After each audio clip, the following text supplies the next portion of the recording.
What is up, everyone? This is Cardfight Destiny here once more for another card deck profile, and I'm here with a special guest. I'm the other guy. Let's do the thing. This time it's one of my own decks, and this deck is the Battle Sisters Waffle. So, you're not gonna say anything? Well, I like echoes. Okay, so starting off with, we have Battle Sisters Waffle here. Waffle. Counterblast 1, you move her into the soul, you look at the top 3 cards of your deck, you call out a Battle Sister, and it gets plus 3k, and the rest gets shuffled back into the deck. And then you're sad when the roll triggers, and you have a 7k trigger. Or there's something else. Yeah, and you have a 7k trigger for the time. But she's good, and she's adorable, and she's better than using a Claire. I'll give it that much. Because at least with her, you have a chance of getting something out. Well, she has synergy with the deck more. You wouldn't use a Claire, honestly. You can, but I can't really see why you would. Again, she's adorable. Well, Claire is awesome. Actually, why don't you use a Claire? Because you can search out Monakas. I could. I've been thinking about it, but at the same time, good to use her to recycle for power units. I guess. You're basically just replacing your starter with something better. Pretty much. For a counterblast. Which this deck doesn't counterblast, so who cares? Yeah. And then we get to the triggers, just to get them out of the way real fast. I run 6 crit, 4 gingers because Battle Sisters. You mispronounced bitch. I hate Ginger. I hate her artwork, but I like her animation. I hate seeing her pop up. I just want to punch something in the face. Again, her animation artwork is good. It's her card art that makes her look so much like a butch. No, I don't care that she's a butch. I care that she's a crit trigger and she pops up. That's annoying as fuck. And then 2 of the best crit trigger in the game, Psychic Bird. The bird is in fact greater than or equal to the word.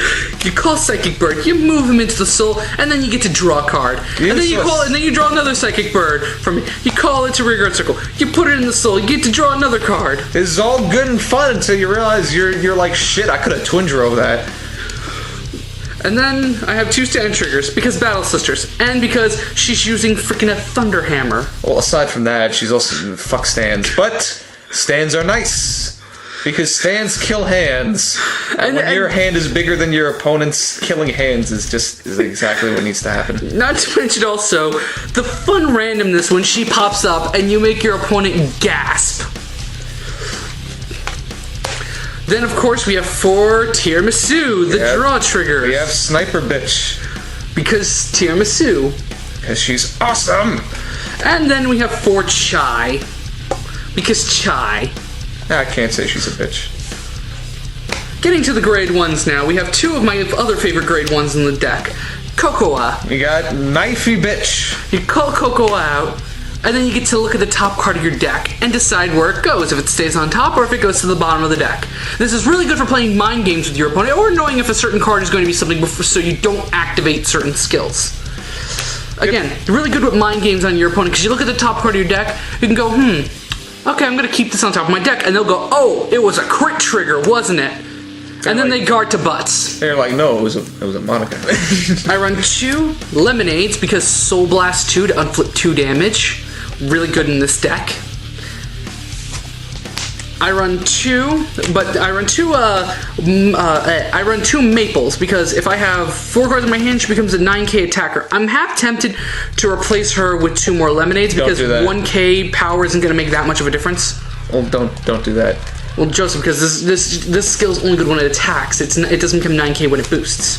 Who cares? You can snipe out a weak 9k tech cards and the 9k attackers. It's still annoying early game. And then, of course, 3 of one of the best base 10k attackers for a soulless deck. 3 Omelets, one of the only few humans in this clan. Omelet, when you have no soul, she becomes a 10k attacker. Soulless OTT is grand with this card. And then, of course, I run 2 BTO 1 RR freaking Chocolates. And 2 Tetra Magus, who makes me sad face when I get her with certain card skills. Because I can't add her into my hand. You gotta get Chocolates. Yeah, I know. You get the idea, though. Moving on to grade 2s, I run 2 Caramel, the damage exploder, because she's good for when I have, say, Psychic Bird or something that's not Battle Sister in the damage zone. I can flip her, call, and then put something into the damage zone that I do need. That would be a Battle Sister, so I can then a special Counterblast. Then, again, Battle Sisters. I need more Battle Sister cards. I run 3 Battle Sister Coquette, or Cocotte, however you pronounce that name. Counterblast 1, when her attack hits, look at the top card of your deck. If it's a Battle Sister, reveal it to your opponent, add it to your hand. If not, reveal it to your opponent, shuffle it back into the deck. I'm gonna run 4 of those. Yeah? Because of these. Because the next 2 cards. I run 3 Battle Sister Mochas. When I have 4 cards in my hand, she's an 11k attacker. They're so fucking shiny. Because BTO1 double R, bitch! Shut up. But Mocha, the Oracle Think Tank kicking person. She joins the Kicking Dude Club. And she's a human too, which when did humans have pointy ears? A lot of weird things have happened after the nuclear war. And then 4 Battle Sister Mocha, because 12k attackers, and because she's adorable, and because she's psychotic. I love Mocha. I used to have a shiny one. Type.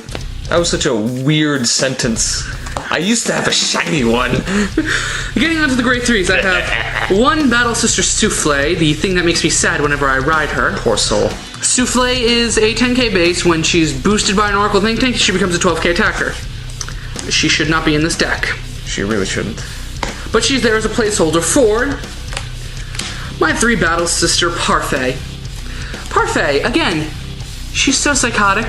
Chris, you know what I just realized? We traded a Parfait for a Chibi Amaterasu. Oh yeah! That's fucking hilarious. But it was worth. I guess it all works out in the end, but still. It was worth because of the trip, because of everything that happened after that. Please don't inquire about what happened. It's a long story that ends with hilarity because I met the person later on in life. But anyway, Parfait. When no matter what, it's a continuous limit break. Once I get 4 cards in my hand, she gains 3,000 power, and if her attack hits, I get to draw a card. Be very weary when this happens, because a lot of people tend to guard to certain numbers. Then I double trigger. I go to 4 cards in my hand. The 3k boost comes into play, and all of a sudden I'm hitting over your what is it? Cross ride? Yeah, I'm hitting over your cross ride. And I get to draw a card. Basically, it hits uber magic numbers because you can hit 21 with a 7k boost behind it. And also, Counterblast 2 Battle Sisters. If you're at 3 cards in your hand, draw a card. Actually, basically everything besides Lemonade makes it hit magic numbers with that skill. Yep. And then, of course, the boss card of the deck. We have 4 Battle Sister Monaka. This isn't a boss card. This card is an asshole. Best Persona Blast in this game, I have to say. Wrong, completely, Shiryuki. Right, true. Well, second, best offensive. Wrong completely. The great. The great's not enough. Oh yeah, it's not a Persona Blast. What am I thinking? Oh no, fuck that. Never mind. What am I saying? Counterblast 1, Persona Blast. I'm thinking of Dote. Counterblast 1, Persona Blast. Look at the top 5 cards of your deck. Add 2 Oracle Think Tank cards into your hand. Actually, is it even add 2 Oracle Think Tank? No, add 2 cards into your hand. Damn shame. You don't even know what's going on. You add 2 cards into your hand, no matter what subclan, no matter what clan they're in, and then you put the rest of the bottom of your deck in whatever order you want. So basically, I can add 2 perfect cards. I can add another Monaka. I add another Monaka into my hand. Persona Blast that Monaka. Look at the top 5. Add 2. Put the rest of the bottom of the deck in any order. I add another Monaka into my hand. Do it again. Do it again. And then you proceed to piss off the opponent real hardcore, especially since you just stacked the bottom of your deck. Especially when you break ride over Dauntless Drive Dragon. And then Counterblast 2 Battle Sisters give her plus 5k. That means with her and a column of Lemonade, you're swinging for 21. And please, for the love of God, don't break ride her. I don't get that. Because people really like to break ride her with Hexagonal Magus. That is uber plus. No, it's not. Shit. You add 1 card in your... Okay, yeah, you get to add 3 cards in your hand now. Oh boy, so I know 2 of the 5 cards that are going to be on the top of my deck now. Yep. I don't like that. These 2 combo the best because no matter who you have, it's an ideal ride. You get Parfait early, you get to now build your hand of Monakas. You get Monaka early. As long as you have other Monakas in your hand, you can do stuff, and then you ride into Parfait as soon as you're done Monakaing.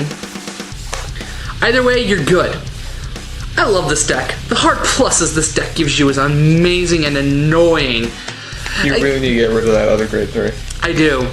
I need to get I need to get a. When I have to ride her, it hurts. But I rarely have to ride her. How much does shit cost? Monaka? I mean, Parfait? Yeah. Probably like $4 or something. Just get it, please. You're hurting my soul. I know. But overall, this is a really, really fun build. And I always say this to people. If you want to build a deck that's good for teaching people how to play this game, this is the best deck to teach people to play this game with because it's so simple, right? Yep. What do you think of this deck overall? I'm confused as to why you're not running more Nobel eggs in it. Being serious though. Me, I like the deck and I don't like it. Because the reason I don't really care for it is because it doesn't seem to do much. I mean, building up a massive defense is nice, but if you're just gonna constantly hit your opponent for the same numbers, it's not, in my opinion at least, I prefer a deck that does a little bit more. So with that out of the way, this is Cardfight Destiny, and this is me. Signing out, and we'll see you all next time. Peace.